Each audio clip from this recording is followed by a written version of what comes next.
Okay, welcome everybody. This is the weekly co-stream that we do. Brian's channel here, Brian White's at Futuraza. We got Investing Against the Grain, Nicholas Gibbs, and of course me here as well. So what I wanted to talk about today is, did Elon just take off the brakes from Tesla? All right, he's talking about next couple months, we're going to have, the ability for you to text while you're driving using FSD. He goes, aspirationally, next year, we should have vehicle production increase by 50%. Cybercab's going to be released in April. He's talking about this terafab, crazy terafab idea. And of course, he's been talking about space-based AI data centers. Do you guys think that this is real? Is he just making statements, or is this going to happen? How real and how serious is he? Yeah. I think you're going a little too far with the best blank is no blanks. The best breaks are still breaks. I'm going to go out on a limb and say that. Although I have made videos showing how you could get rid of them, because if you can get 0 to 60 in 3 seconds, surely you can get from 60 back to 0 in 3 seconds with regen alone. That's not what we're actually talking about. We're talking about the terafab and all the other metaphorical no breaks things. And frankly, maybe he meant the terafab will fabricate dirt because it's Terra. I'm not sure. Maybe we misheard him. There's a lot here. Elon has a habit of saying a lot of things, some of which are crazy. In a show you and I recorded that will be coming out soon, I mentioned that Elon once said he was going to catch a supersonic skyscraper with chopsticks. That's crazy. I mean, we've seen it happen.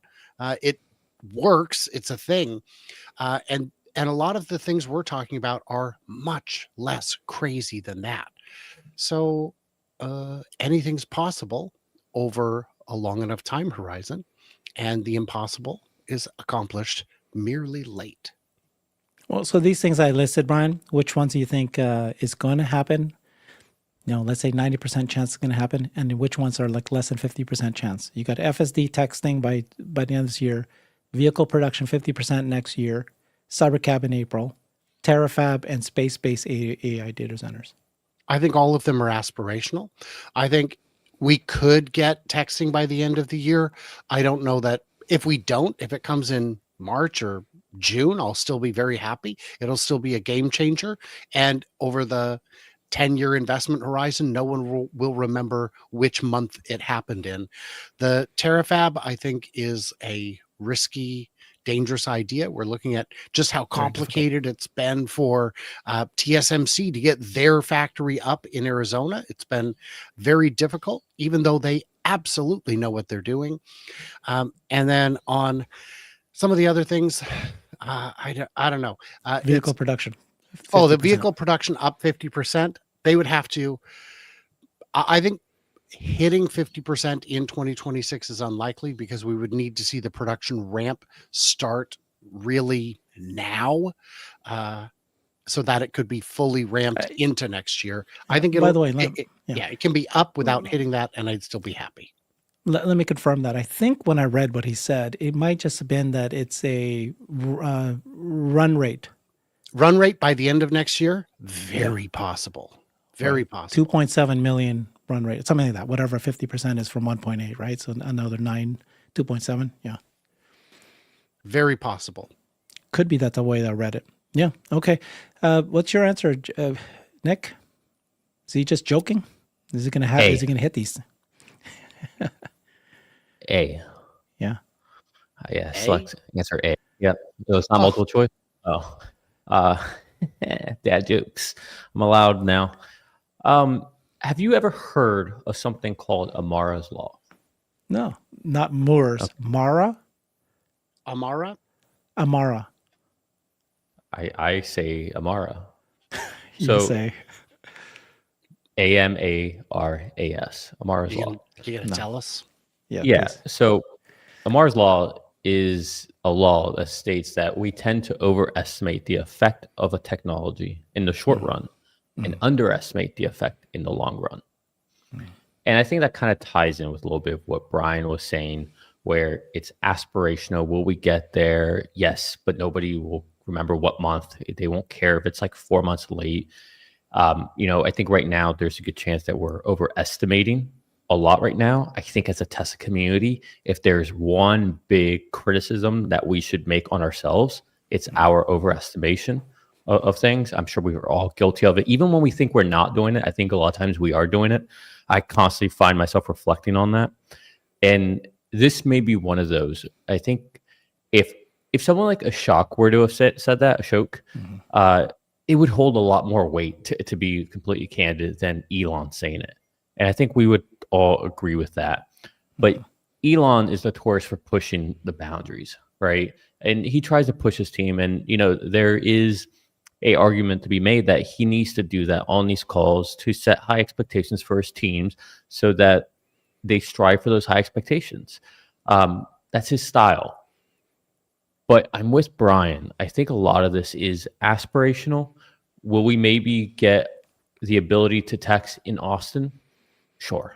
That may be something that happens. But I don't think you're going to see every person who has subscribed to FSD be allowed to text and drive by the end of the year. I hope I'm wrong. I always hope I'm wrong on these.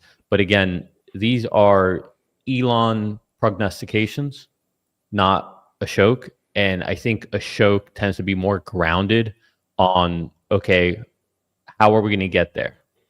And Elon is probably approximating more so on, well, we seem to have a rate of interventions per mile. And if I extrapolate, squint a little, looks like roughly around this time. And if he's off by 4 or 5 months, he's still pretty damn close to that approximation based on just trying to make a prediction. Ashok won't really do that. Ashok has it on a roadmap, and so that's why he hits it, because it's penciled, it's inked in. These are the goals that we have for this quarter, for next quarter. It may slip a day or two, like we saw the Cybertruck FSD release with version 14, but it's already inked in that the goal is to accomplish this by the end of the month. All right, it was 2 days late. Not a big deal. They're different when you hear them speaking. So I'm with Brian. I would say it's aspirational. Obviously, fingers crossed, toes crossed. I hope it happens. It'd be amazing. But I'd rather be surprised to the upside than we get to the end of the year and be like, oh, man, there's Elon again. Right. And I would say that, me and a lot of other people are still on V13. I'm not 100% convinced I'll have 14 by the end of the year. And it may be that some people on 14, maybe the early access people are getting it. And if that's the case, I'm still happy. I'm not super worried about it. I didn't know the name for Amara's Law. Obviously, Moore's Law is something we think about all the time. Probably every week or two, I'm thinking about Cole's Law. I don't know if you know about that one. Oh, yeah, Cole's Law. It's cabbage with like a creamy dressing and carrots diced up. Cole's Law. Yeah, coleslaw. It's important to me. I'm gonna put that one in the pocket. An old memory bank. That's a good one. You guys know Amara's Law? Do you know what Cole's Law? All right. So the second question I asked was how likely... We just lost every viewer. I'm bringing back in. The second question I asked was how likely and whether or not he's going to hit those targets for these 6 things I mentioned. But the first question I asked was, is Elon actually taking off the brakes of Tesla? You know that he said, and you know that he did, right? Pulled back on Giga Mexico. Yeah. He didn't want to invest heavily on a Gigafactory. But now that autonomy in his mind, in his words, and in fact, even Robin Denholm's words, is solved, or, we're basically in that world where it's solved, we're headed in that direction, he's willing to really go for it. And that's why he's saying, yeah, I'm going to go and approve vehicle production. I'm probably going to hire more people. We're going to get 50%. I'm going to approve a 10 million production rate for Optimus. I'm going to approve Cybercab launching and going as fast as we can. And I'm going to talk about these massive ideas that I haven't talked about before, terafabs and space-based AI data centers. And both of those are crazy, massive, unbelievable dreams. But he's starting to dream now. He's probably going to invest now too. Do you guys feel that way? Yeah. So apologies. I got caught up on the one texting and driving. You asked a lot of questions, and they each deserve that. That's not a blanket statement. So did he take his foot off the brake? Yes, and we're clearly on an uphill with the stock price, and we've rolled all the way back down to 430, 420s. So that's not good. No, this is a joke. Stock joke. Stop with your jokes. Leave it to Brian. Well, when you say you take the foot off and we see the stock falling, like, it's hard not to. Anyways, so as far as, look, I would say all the space stuff, that's, no pun intended, pie in the sky. Nice. Don't count on that. All right. That is next decade. I wouldn't expect that this decade. The Terra Factory, I do think they should do it. I do think, because they would be, I think it's gonna be a lot easier than a TSMC or Intel or Samsung, just because they are so myopic on what they're building. But I'm with Brian, it's still going to be extremely hard because they have no experience doing this. It's going to be their first time, and it'll probably take 3 iterations, as per usual, before they actually figure out how to do it right. Now, they might make some nice friends in Texas saying, hey, TSMC, you want this chip order? Well, help us out with this. Or Samsung, help us with this, right? Like, there could be something there. Intel, you seem to be struggling. Why don't we co-partner on, right? Like, there could be something there. Right. I don't think that they'll go completely from scratch. But again, I would say that's also pie in the sky. And that would probably have implications next decade. Right. And next decade just means the 2030s. We're approaching 2026 here. So I don't see any of that being meaningful in the next 4 years. So I just want to set expectations. Look how long it took us before 4680 was even really a factor. You know, look how long it took to get Giga Texas to actually be of good volume. You know, I would say even right now, Giga Texas still has a lot of room for growth there. Cybercab, the unbox, they announced that in 2022, maybe. Here we are 3 years later, and we still haven't seen a single vehicle roll off production line. These things take time. So I just say this to not to sound like a bear, not to be a naysayer, to poo-poo on the party, but just to say, if you're a long-term investor, then be a long-term investor and don't have short-sighted expectations and get mad at the company. If you have short-sighted expectations, that's fine. Just understand that your expectations should be around robotaxi scaling, better EV volumes, things that are on short-term timelines. So just assign proper expectations with the current product roadmap and where it's at, not future state. So that's my thought on that. It's very good. Love it. Love it. Mm-hmm. Have you heard of Gecko's Law? No. Have you been just sitting there with Grok trying to get a joke? I went to Grok. Yeah, yeah. How do I one up Nick Gibbs with his Gecko's Law is based on Gordon Gekko, Wall Street, and basically selfishness. Greed is good. Greed is good. Greed Human is right. action is tied to selfishness and personal gain. Yeah. I don't know. It's got nothing to do with what we're talking about, but it's fun. Fun. Okay. See how easy it is to play in my world? We don't do it as well as you do. We should stop. Okay. So that's a very good answer. Some things are in short term, and then of course time frame is always slipping. But at the high level, Elon comes up with these massive, crazy, visionary stuff that will take years, but it happens, right? EVs are a real thing now. EVs are actually the main force. It's a pretty well done deal. All cars in the future will be electric vehicles. He did it. He accomplished that mission. Well, then it's like autonomous cars. You're all in on hydrogen? No, all cars in the future won't be EVs. There's pretty much every vehicle that'll be made next year will be ICE vehicle. Dyno burner? I and said the year in the after future. that will be ICE. Yeah, those are future.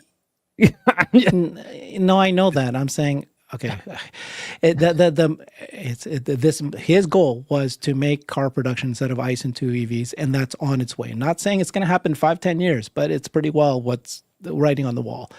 That the world's moving. The main thing I'm driving to, because again, in the future, as a Tesla community, a lot of us were all. I'm guilty of it.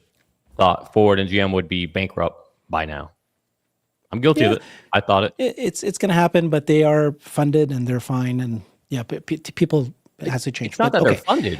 It's that there's a lot of people who still prefer ICE over EVs, or they don't know about EVs. Like I'm just yeah. being Yeah. So honest. that's EVs. He did that. Now autonomy was this crazy idea. Now we can see the inklings of this is going to be an autonomous world. Again, not today, not 5 years. Come on, don't play with my words here. But it is where we're headed to. And then now he's talking about terafabs and space-based AI data centers. Pie in the sky. You're right. They are pie in the sky. But it's like you got to start talking about it today in order to actually start making the moves you need now in order for like 5, 10, 20 years, 30 years from now that these things actually come to fruition. But when they do come to fruition, like not only the world, but the universe changes for all of us, right? It's crazy what this means. Also worth noting, the terafab and the space-based AI data centers, those were not part of the presentation. Those were the Q&A. And he even said, look, I'm going to go off the rails a little bit here, but here's your answer.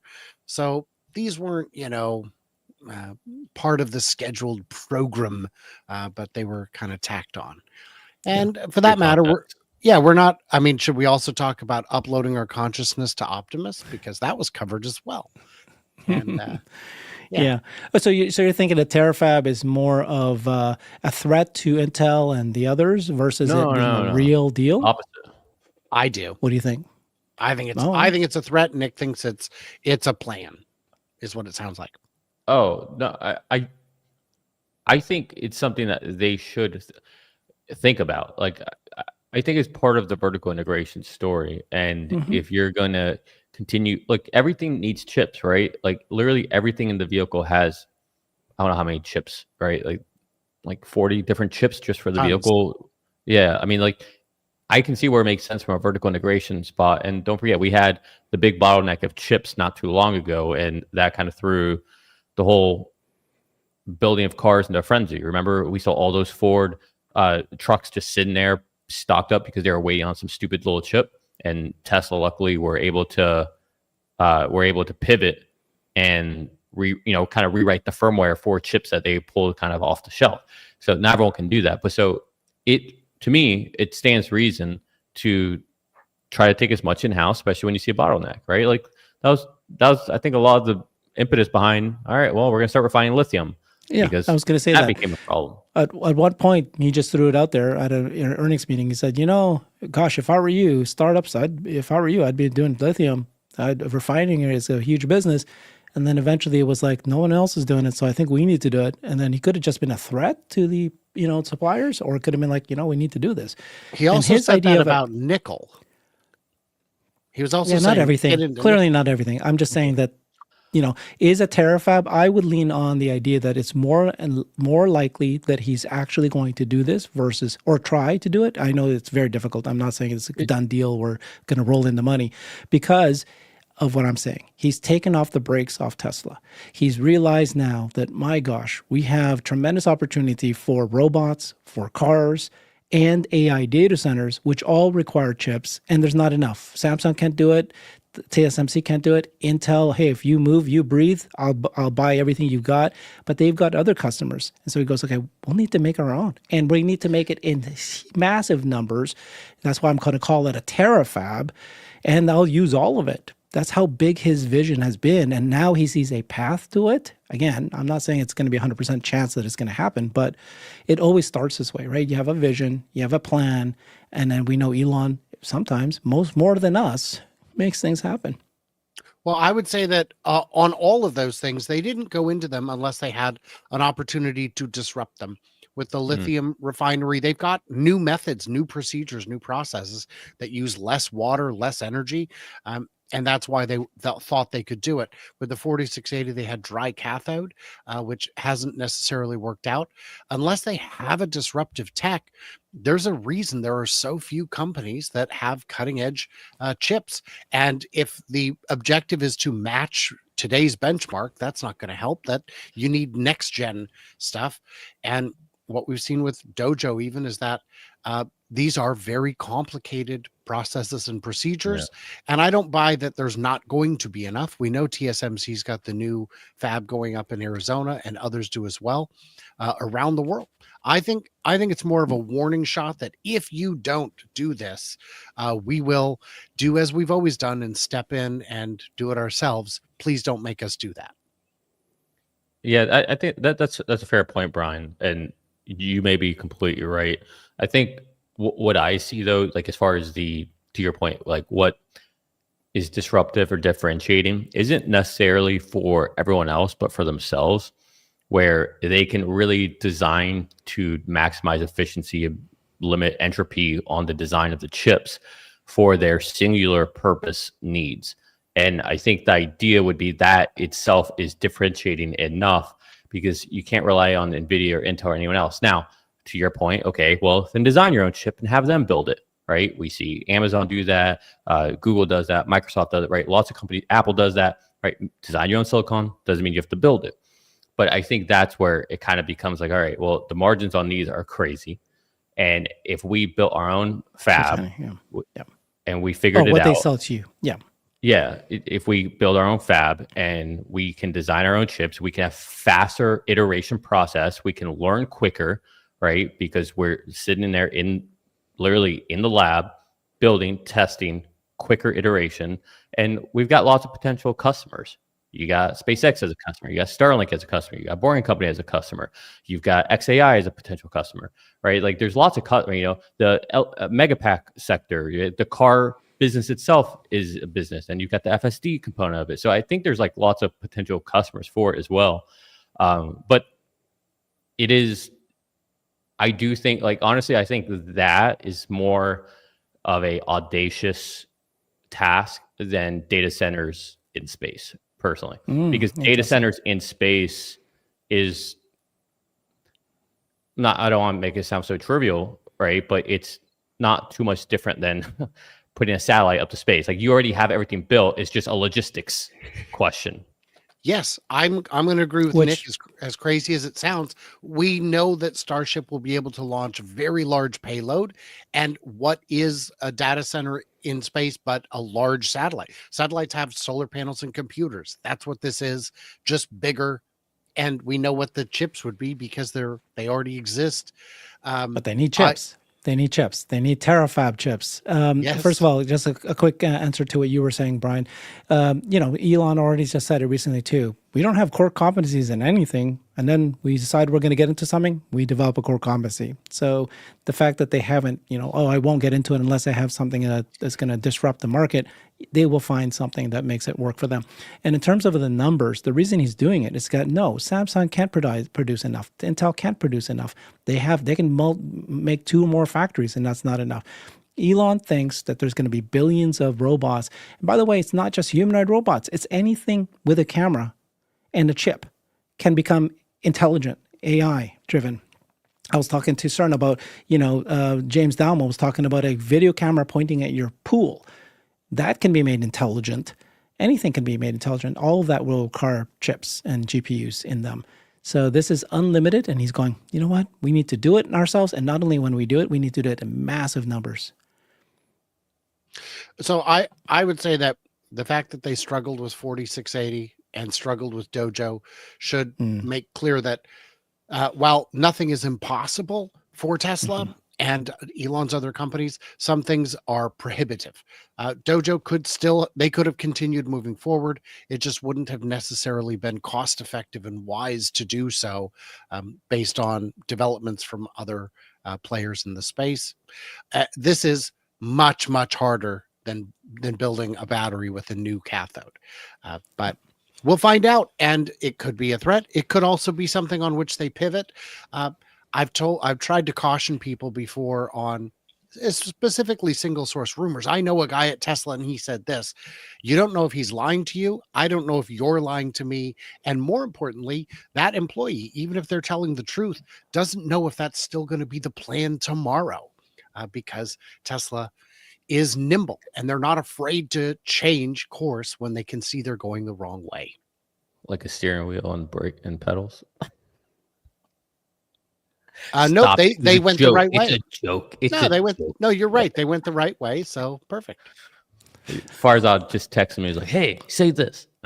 Yeah, he was. So I haven't talked to you guys since the. Oh, sorry, Herbert. Do you have another topic? Keep going. Yeah, let's go. Okay, so I haven't spoken to you guys since the last shareholder meeting, which was last week, right? That was last week. Yeah. Mm-hmm. Okay, thank you for your confirmation. You were both there on site. Mm-hmm. What good energy? Did it feel like a normal shareholder meeting? Did it feel different? What was it? Was it shareholder when I meetings are typically boring affairs, and this was not. This was closer to a party, okay. and Elon even said there's no rule that says these have to be boring. Let's have a little bit of fun. And the mood in the crowd was electric. It Yeah. was it was uh it was a lot of fun being there, I I think. mean, yeah, I mean it's a historic shareholder meeting, right? With the vote, it's a historic share meeting with the I think it's the first time we've had a shareholder meeting where the stock's essentially at all-time highs, right? Like, so there's a lot of like euphoria going into that. But was it different? So I don't want to lead the witness, but I remember when I first saw the Cybertruck, I was like, it's okay. Like I was kind of expecting something different. I don't get it. After a while, it started to grow on me. And I was like, okay, this is kind of cool. But when I saw it in person for the first time, it was actually at a shareholder meeting. I saw it for the first time in person. It was like, what was I thinking? This is amazing. My question is, when you guys were there in the crowd and you saw Optimus dancing and moving, was it different seeing it in motion in real life versus what we always see on the screen? I have to feel like it must have been. Not for me. Not for Not me. for No? me. Okay. I wasn't terribly impressed with Optimus. Oh, Yeah. all right. I Same just with- I just said, oh wow, that's cool. And then I felt silly because you could see them standing there swaying, and it wasn't the clue. The clue was these are about to do something, and it just didn't register. So when they moved, I was like, I get it now. It's version 2. It danced. We've seen them dance already on demos. Seeing it live wasn't nothing moved me or anything like that. I've been to the most incredible time I've ever had was Giga with Cyber Rodeo, which is when Giga Texas, the factory that's that we were there. just visited, was first opened up, and you're walking around and the size of it and the party they threw was unbelievable. There was giant structures that were like building sizes. They had incredible presentation and everything. That was really electric. And of course, that was the first time that Tesla community kind of met together, and we met the people we've been talking to for the first time ever. Here it's a reunion. This was a lot of fun and a lot of interesting things happened, but I wouldn't say that I personally was that moved, except that this shareholder meeting was historic. This is why I'm doing the show, right? This is like we truly did turn a page on that day. that now Elon has his package, and he's going to move forward now with these milestones, with these ideas, and that's what's exciting. What I really liked was I did get a chance to speak with the board members, with the investor relations people, the chief litigator, the chief financial officer. I was able to speak with them, and the mood that they had was very positive. Kimball Musk, it was all good, right? Robin Denholm, happy. We got this done. We carried over. We've been tired because we've been working so hard the last several months. Now we made this happen. It just sets up what's going to happen next. I didn't see anything personally. I chose not to bother doing the factory tour. I've done it one before, but I talked to people because I was, busy doing other things. But other than that, this is not about product. It's not about product explosion. It really is about a shareholder meeting, which is so boring, right? The first 30 minutes of it was just absolutely boring. Yeah, but it's about what does this mean for us as we move forward. That's where I'm focused on. Brian, question for you. I don't want to I was watching you live stream. I believe it was live stream. And you were talking about how it might have been an X post that you put. You said something while you were there that you had just gotten done with the tour that Herbert foolishly chose not to go on, and and you said that you were able to use. I think you're being a little tongue in cheek, but you're essentially saying like they shouldn't have let me see that much. I know a lot Yes. now. Did you make a video on that already? Like, if No, so, like, yeah. should we go look at it, or was it with you? Like, I mentioned it a bit on Herbert's live stream, but I also did make a dedicated video a few days ago. But the long and short of it is, in seeing it, I was able to visually see that it is in fact 48 volt, and they confirmed it. I got to see that there are thicker wires going to the wheels, which seems to confirm brake by wire. And then of course we could see under the front of it in the video that they showed, confirming steer by wire. And then we saw part of the wiring harness showed what I am calling the communication dome, the thing that they put in the back window in Austin for added communication. And then the last thing was the motor, which he said, look at how small it is compared to the older motors. And I said, that's too big for the horsepower. Did you guys manage to get rid of the rare earth materials? And he said, I can't answer that. And I said, I bet you could if the answer was no. So that's the summary. Okay, that's awesome. And if you guys want to know more, go watch on his channel. Go watch Yeah. That's great. Yeah, very clear. They did not let us videotape what was in there, and it was not a factory tour of the unboxed model. It's not like you can see it. Right. It was just, what I showed in my video, because he said, look at this wiring harness. Isn't it complicated? And me and CERN and Xander were like, no, that's actually the simplest wiring harness I've ever seen. So in my video, because I didn't have pictures, what I showed was a plate of spaghetti and a much smaller plate of spaghetti to represent the Cybercab. I think that's a good representation. Now, I did use Robotaxi 4 times, and it was flawless. And for me, they were all 5 minutes. I think one was 20 minutes, but everybody else was complaining that it was a really long wait for some of these vehicles. But for me, it was just flawless. Perfect. Perfect rides. Go ahead, Brian. Go. When we were leaving that restaurant, Herbert, Snooze, the brunch place, Diana pulled out her phone and said, it's telling me 40 minutes. And we're like, really? She goes, oh, wait, no, 20. Okay, 9. So still and that long. Was with, well, but that was with like 6 of us ordering robo-taxis at the same time in the same location. But the thing is, others in the group were getting there sooner because they'd put in their requests sooner. And my rides were also flawless, but I still saw the operator tapping the thing to leave notes on the, bookmarks on the ride for the engineers, because what I saw as flawless, they saw as this needs attention. So that I think is a great place to be, where you've seen things where you're like, oh boy, that symphony was perfect, and the conductor's going, well, I got some notes. Okay, if you say so. So that's where I think we are. So I was going to ask, Herbert, are you a peasant like Brian and still don't have 14? What? I'm no peasant. No, I got 14. Okay, What do you mean? Brian doesn't have 14? I don't. You don't have it? Do you not listen when he talks on the show like 5 minutes I have ago? 14.1.4. I got hardware 4. I thought he has hardware 4 too. I have hardware 4. I had to say peasant because someone in the comments said Nick's so pretentious. I'm like, it's like the one day I don't have a backwards hat on, a t-shirt. So I had to call him a peasant. All right. So seriously though, were you able to tell a difference between what you experienced there with the Cybercab versus what we have for 14? Because I believe 14 right now, it's great, but it's not as good as the last polished version of 13. It can do tricks that 13 couldn't do, but as far as if you compared everything 13 could do to 14, 13 was better. Well, that's not my experience. I'm absolutely enjoying 14.1.4. I think it's perfect. It's great. I do see a little bit of a stutter, but it's so tiny. Okay, but that's what I'm saying. That stutter, that didn't exist in 13. They'll get rid of that. They already talked about getting rid of that. So that's not. Hold on. Tiny, Listen tiny to the words I little said ones for me. Yeah. The words I was saying was everything, if you compare everything 13 could do, all the abilities, to 14, 13 was better. Like there was none of that stabbing. You wouldn't have said that with 13. Didn't do any of that.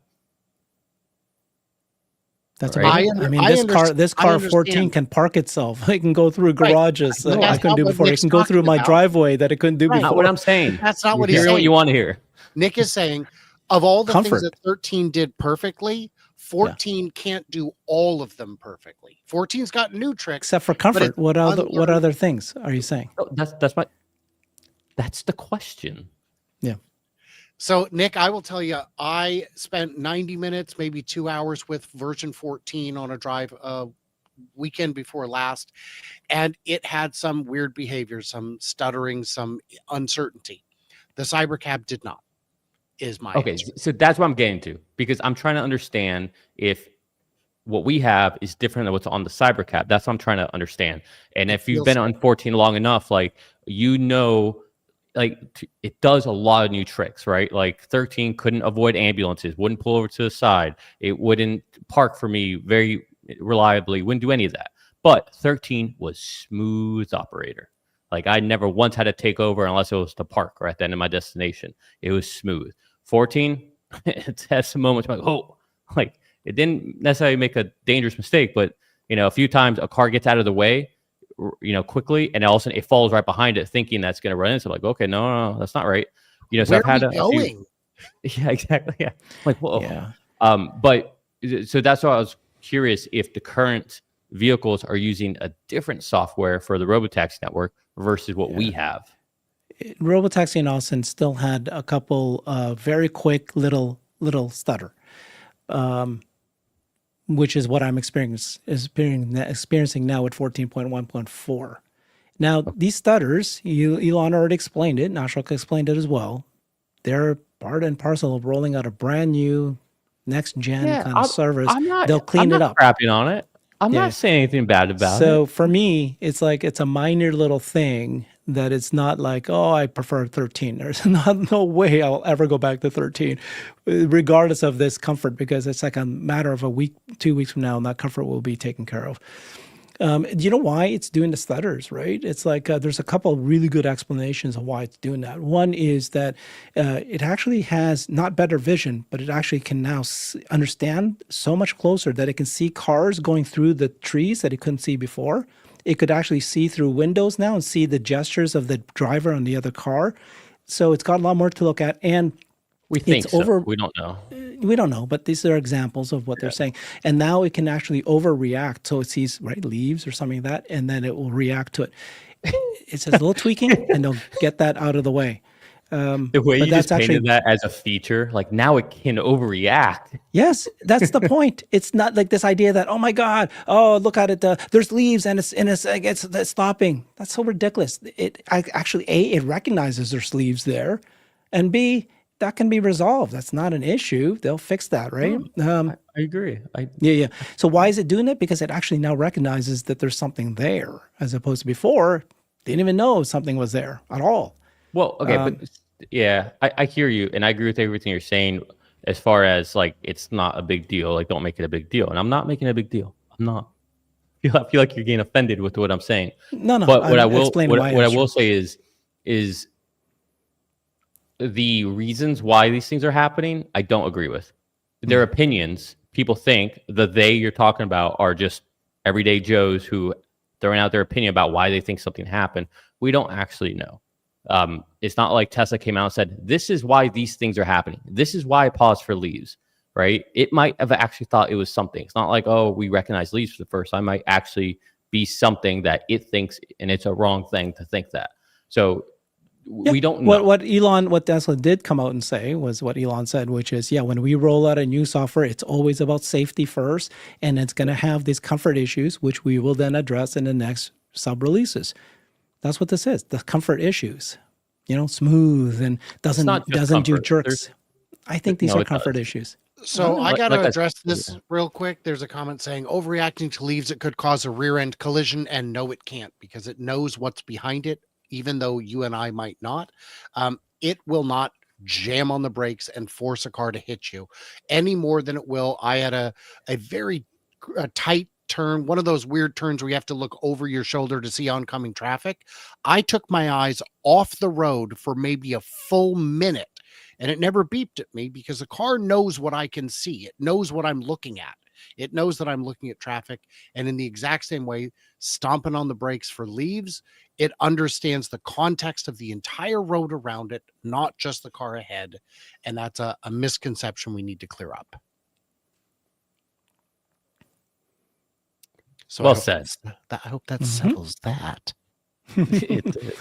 Yeah, so it was historic what happened last week. Well, let's not call it historic. It's more just a milestone It that we is. hit. No, it is historic. It's the largest pay package potential approved for a CEO of all time. It is the most aggressive pay package for a CEO of all time. If this becomes successful, it'll be one of the largest wealth creation vehicles, no pun intended, that has ever existed in all of history. Like for the everyday individual person, the doctor, the lawyer, the mechanic, the gardener, the pool boy, like literally everyone can participate in this. Like that, there have been such few rare occasions where this has been the case. And you can sit there and say, hey, look at Amazon, bookstore, AWS, all that, look at Microsoft. But the difference is none of them said, hey, this is our goal to 8 or 10x by this day. These are our goal. Like they didn't say that. It just happened to happen. NVIDIA didn't say our goal is this. It just happened to happen. They happened to become a $5 trillion company. They didn't say, hey, ahead of time, we're aiming to be a $5 trillion company. We're only a $200 billion company right now, but this is what we're aiming for, right? So it's historic in many regards. And people can sit there and complain about it, and that means that they think it's going to happen, or they can jump on the train and enjoy the ride. It's historic in many ways. The people that hate Elon get it all wrong. It's emotional. It's not fact-based. You remember I was saying, if you really hate Elon, vote for this package, because then he's going to have to do work and you don't believe in him and he's going to do it for free. Well, what I say is if you support no one should be a trillionaire, support this, because guess what happens as soon as he gets $1 trillion? He has to give half of it to the government. This is the largest taxable event in history, and you're cheering against it. It's free money for that I am paying, that Nick and Herbert, that shareholders are paying to Elon, that will then go to the government at a rate of not quite half, but just about. So if you are into big government and big taxation, support this, guys. You're also missing another $2 trillion, Brian. If this happens, the company becomes 8.5 trillion. The company itself will need to pay taxes of $2 trillion. Yeah. And all the employees is going to hire. Yeah. Stick it to the man. Stick it to the man. Support this. To the government. Yeah. $2 trillion to the government for taxes. Yeah. For that matter, you just have to, if you want other people to pay taxes, this is it. Let Elon pay them. So it's also, for anyone who's not aware, like zooming way out, for anyone who's not aware, we kind of don't have a balanced budget in this country. We kind of haven't for a long, long time, and we're running crazy deficits. Our interest payments have exceeded our costs for the military each year. They're about to surpass a lot of our healthcare entitlements that we have. It's a problem. We're not going to be able to tax. If you tax every single wealthy person in this country, you would maybe get by 7 months, maybe. And then that's it. Then we've tapped that bucket. What are we going to do now? So that's not a solution. You can raise taxes on everyone. Well, that's not going to do any good either, is it? And if the Fed starts to try to print money and raise rates to get people to want to buy those treasury notes, well, that's going to suck money out of the stock market. Well, there goes all your rich people, so you can't touch that. And by the way, if you touch those rich people and you say you're going to, those stocks are going to crater. So they're not going to have the value that you said they have. So what's the solution? To grow. We have to make the pie bigger. Growth is the only solution out of this. And so you need CEOs to be incentivized like this. In fact, it should almost be a mandate that you have CEOs have aggressive outlines for what they have to do to achieve their compensation, because we are at a point where this country needs to have rapid growth. We need to have a renaissance in this country in order to offset our deficits. So I think there's like a bigger problem here that people are just glossing over. And by the way, we keep saying it's $1 trillion package. Isn't it 28 billion? And it might appraise to $1 trillion. Well, and it could be 5 trillion by the time he actually exercises, because when it's Yeah. granted, he has to wait. I mean, it's they just use that number because it's sexy. And I do appreciate Nick drawing me in, forcing me to agree with him just by talking about pie. I love it. I'm on. I'm in. You got me. Good one. Are you Thanksgiving's coming up? Are you pumpkin or Yeah. sweet potato or yes? Pumpkin. Pumpkin. And Herbert? Pumpkin. Herbert, are you Pumpkin coming over pie. for my Friendsgiving the day after Thanksgiving? You're invited. First I heard about it. I know. I've only decided on it about a week ago. I'm Day not after part of the Friendsgiving group. Thanksgiving. You are. it's I'm week the notice, acquaintance it's pretty group. Is good. that it is? Well, I announced Acquaintance it. giving? I announced it on my channel. Are you not one of my viewers? 2 weeks is pretty good, right? That's good notice. Yeah. Okay. You this live is in the same city, in the same state. No. No, We're 2.5 3 hours apart. hours. 2 Yeah. hours. Yeah. Oh, that's nothing with FSD. You just take a sleep, text him. No. Text Yeah, you, for you're sure, almost for there sure. while it's driving. Yeah. Yeah. Oh, that sounds good. Friendsgiving. Yeah. What's that? What do you It's do? the day after Thanksgiving. You invite all the people who don't have family in the area or who have family but like you. And so, a number of viewers are invited to reach out to me and ask for an invitation as well. I do that as Wow. well. Oh yeah. Wow, I've had Brian, viewers join my you're Friendsgiving. generous. Yeah. Yeah. He didn't invite me, by the way, everybody. Yeah. He's too No, far but you guys away. aren't you guys gonna meet? Aren't you guys meeting tomorrow? We're having dinner Brian's tomorrow, flying over there, Nick. right? I'm We're having a flying to date. you for a It's a date. date. What's We're gonna having a happen on date. this date? First of all, Well, have that- you two met physically? Nope. We haven't. We're gonna hug for the first time. Our Okay, kitties take a are gonna photo. touch. Your jokes What? are not landing, dude. I think you guys both laughed, and That was good. That was good. I don't know how you guys hug, but that's how I hug. I mean, on the guys live like- stream, I won't tell. Brian put his head on my shoulder. So that was how we I Yeah. saw met. that. Aw. I did see that. Yeah. Yeah. I watched all you guys from afar. Oh, thank you.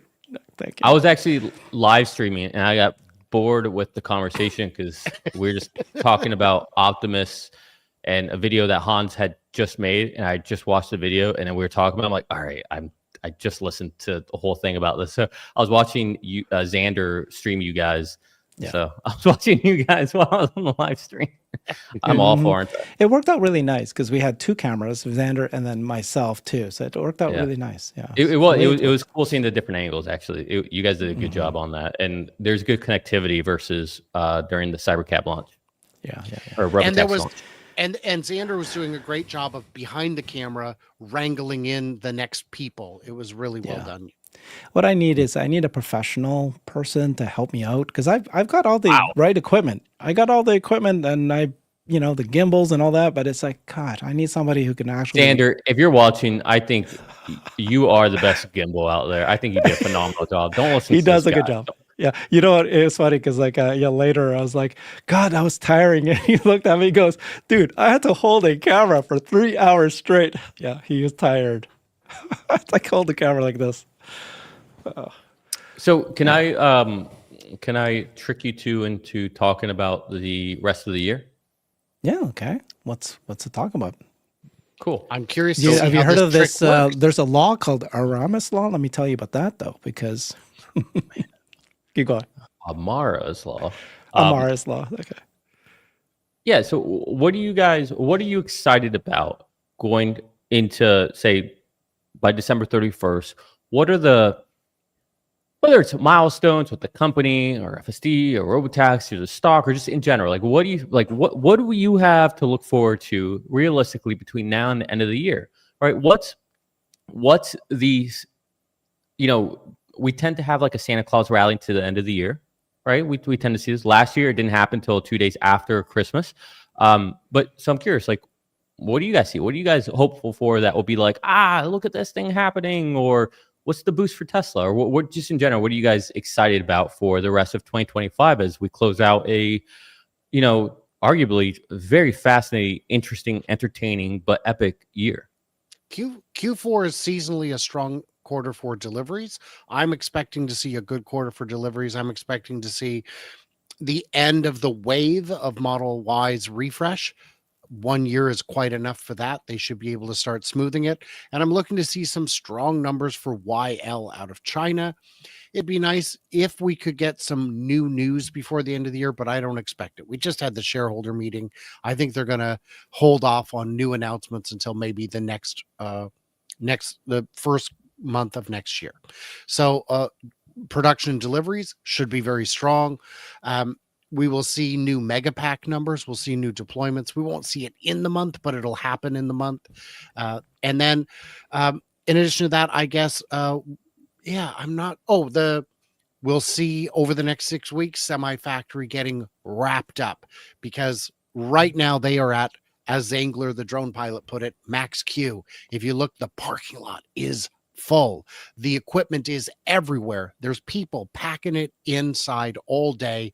All of the contractors are getting things installed, outfitted, and tested.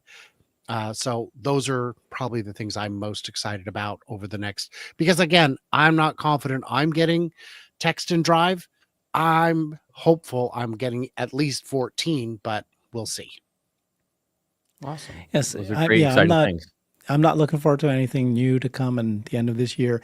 I'm much more focused on 2026. I actually don't think that Tesla is going to be able to remove the safety monitor by the end of this year. Maybe they'll do it in the last few days, just for symbolically. And even if they did, like for me, it's like I know everybody kept saying, "Oh, it's the milestone." Not for me. I mean, having that person in the car versus not having that person in the car, it doesn't mean that all of a sudden something changed. And you're the milestone guy, so that's like quite an indictment. And then removing the number of cities that they're going to launch in, I'm very skeptical that it's going to happen by the end of this year. You know, in the actual shareholder meeting, they had a slide, they had all these cities laid there, but I just don't think it's going to happen by the end of the year. We're already middle of November. So I'm not expecting anything new before the end of this year, but certainly thinking that next year is going to be lots of things happening, and that's where it matters. But am I wrong? Yeah. So a reminder, after this show is a follow-up show where I answer questions that have come in over the course of this show. If you're on my channel or Herbert's channel, it should redirect you automatically, unless you're on X or watching it on the replay. Anyway, you can find it on my channel. I'm going to take a quick break, so I'll be fresh for that. And Nick, I'll see you tomorrow for dinner. Yes, sir. We'll have good eatings. Yes, sir. Thanks, Brian. Yeah, I mean, they removed the Roadster demo that he kept saying as early as or as late as the Joe Rogan interview a couple of weeks ago. He said it was going to come by the end of this year. Now it's April 1st. So that was going to be the thing that's very interesting, cool. Yeah, so I'll tell you what I'm looking for. I'm looking for new FSD versions. I'm most interested in FSD 14.2. I think that comes before the end of the year. I think that comes out soon. I think that comes out before end of November, would be my guess. And the reason I think that is because I think 14.2 is going to be, I think that's probably what they're using right now, testing right now actively. But I think that's going to be the version where they're going to try to expand it to other cities. So I do think we'll see these cities announce.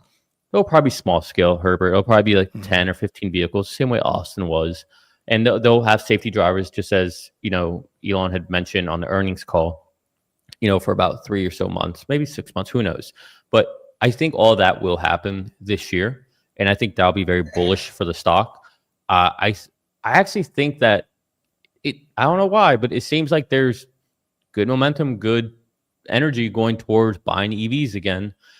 So I think that will have good momentum for the stock, especially as we see delivery numbers come out each week, end of November. You're not going to see final numbers until January for Tesla for Q4.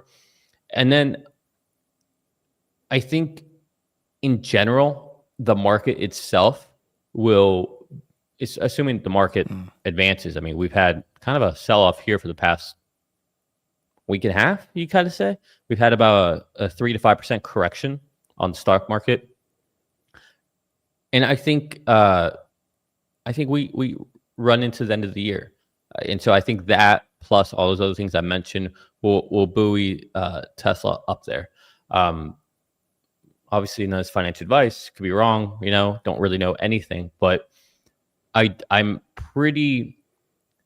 There's a lot of doom and gloom out there right now, and I think I imagine you see that. There's a lot of talk about AI bubbles and all this, and I keep coming back to two very simple um, frameworks for thinking. And the first one is whenever there's a lot of fear or caution out there, that is the exact opposite of what it means when you're at a top or in a bubble. The nature of a bubble is when everyone is euphoric. It's not when there's caution out there and paranoia, right? Caution and paranoia are the antidote to creating a big bubble. Now, that's not to say that there's always a bubble forming, right? Now, all bubbles pop, but I think there's a lot of people being measured out there and whispering words of caution. So I'm not worried about that. I genuinely think that we're in early cycles here. And to be honest, this recent pullback, to me, I think it's Wall Street manipulating retail shareholders, unfortunately. I think there's a active initiative to draw down the markets so that they can get in and then ride back up. I think that's what's happening right now. I don't buy a lot of this right now. I think, when you look at NVIDIA, there's so much demand for them. It's not palatable, right? Like it's insane. And you look at people railing against Meta for over investing. It's like it just seems crazy to me. Like I think there's so much paranoia out there that alone could send us into a very strong close. You throw in FSD 14.2, you throw in potential new city announcements.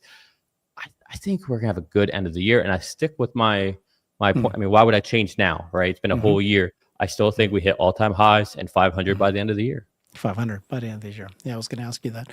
That's good. We're mid-November. I agree with you that I think we've been hearing that all the earnings have been coming out and they're just beating.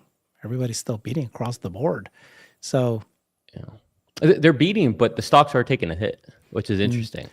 It's actually really interesting to see what's happening. And then Tesla's another animal, right? It's hard to know, but you can see these big whales and the institutions, they're buying, they're coming in. And obviously you'll see Kathy Wood sold and you're going, why did she sell when she's so bullish? It's just playing with the weeks and the months. But in general, more and more are buying big dollars and they're getting in. It's almost like the writing is on the wall here where Tesla's going, but it's not yet shown, not yet there. Yeah, look, yesterday I called out to my subscribers. I told them I'm bullish on Netflix right now. Netflix is up 5% since then. Like Netflix ripped, right? It sold off almost 20% or maybe less than that. I don't know, rough numbers. It sold off like crazy after they had a fantastic earnings, but they had one hiccup, which was they had to pay a one-time tax to Brazil, which they're getting ahead of because they think a court ruling is going to go a certain way. So you sell off a Mag 7 company because of that? Meta had fantastic numbers, but they're over investing into AI. And so that's why you're going to sell them off. Obviously, Michael Burry sitting there putting in shorts on NVIDIA, Palantir, everyone. Palantir, another great example. Palantir, arguably one of the best quarters ever printed by any software company of all time. Arguably. And it sells off. Yeah, it's like when you see this, to me, this is not a sign of a bubble. It's a sign of, hey, here are your discounts to get into some really good companies that at the very least are going to stand the test of time for the next 2 to 5 years. It. Netflix isn't disappearing in the next 2 to 5 years. Tesla's not disappearing in the next 2 to 5 years. Palantir's not disappearing in the next 2 to 5 years. Google, Amazon, Microsoft, they're not going anywhere. So when you see these irrational moves on them, it's kind of hard not to go eating. Yeah, don't you have to separate stock movement from business, right? That's why I'm just pointing out all the things that Tesla's doing, and I think that Elon is now he's gonna make things happen now. Like do you think Elon thinks that the economy next year is strong? Do you think that he's hedging, or do you think he's like saying, you know what, we're on our way. This is it. This is when I'm going to invest now. Versus like say 2 years ago when he said, I'm afraid of the economy. I'm going to pull back. We're not going to invest in Gigamex. So he didn't say that out loud, but you can hear him kind of hint that that's where his mind was. That's great. That's a fascinating question to ask there. I know Brian's going to be waiting, so let me riff for like 2 minutes here.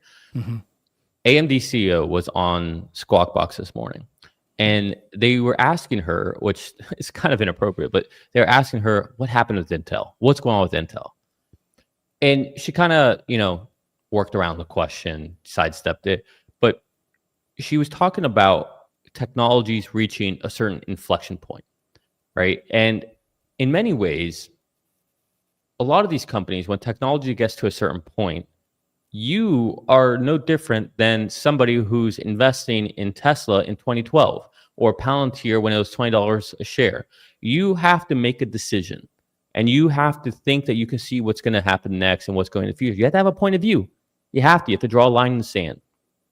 And companies like Tesla have done it. They said, you know what? We think that this is where a vehicle ownership is going to go. It's going to go to autonomy. We're going to put cameras in now. We're going to have FSD computers in now. We don't know what's going to happen, but this is where we think things are going, right? You're betting on that. You're taking Jensen he was saying that GPUs are the future, and he kept talking about AI, Everyone's ignoring him. Until ChatGPT, and all of a sudden, hey, AI is a thing, right? And so she was talking about that. And to me, I think Elon sees right now, 2026, as being another one of those inflection points where, guess what? They're sitting, and the inflection point is really with driving and transportation and what it means to move from point A to point B and the current economy and how expensive things are.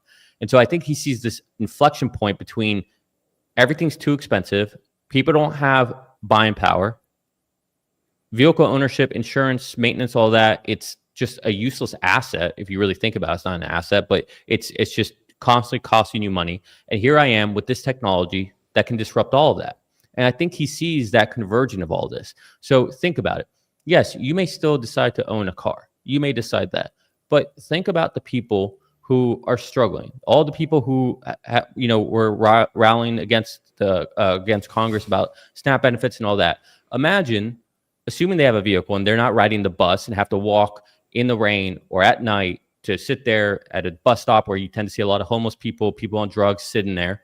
Imagine if that person who doesn't even have a vehicle can just call a robotaxi that's the same cost, if not cheaper than a bus, to go to their front doorstep. How much safer they are. In my mind, I always think of like a night nurse who has 2 kids. That's what I always think in my head. Yeah. Imagine a person that does have a vehicle and they're like, man, we're really struggling to pay our bills and everything. And all of a sudden, hey, I can get rid of this car note, this car insurance, the maintenance on it, and the safety of it, the gasoline price of it. Like, I can get rid of all that, pay this lower cost vehicle to get me from point A to point B, and now I have all this extra spending power to do something else.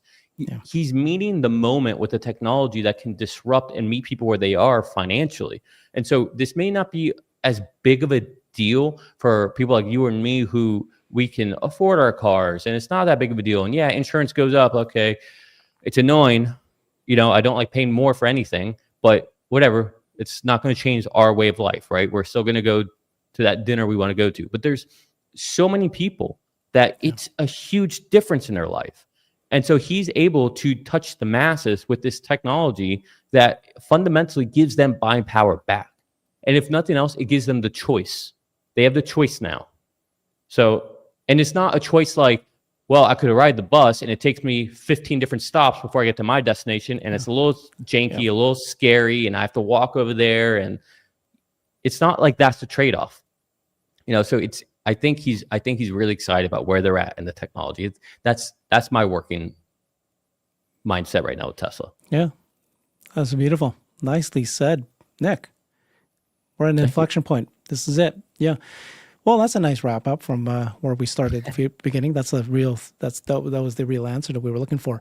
Thank you guys. We'll do this every Wednesday. Stay on the channel. You'll be automatically redirected. Brian will answer the questions and he'll share more information. See you, everybody.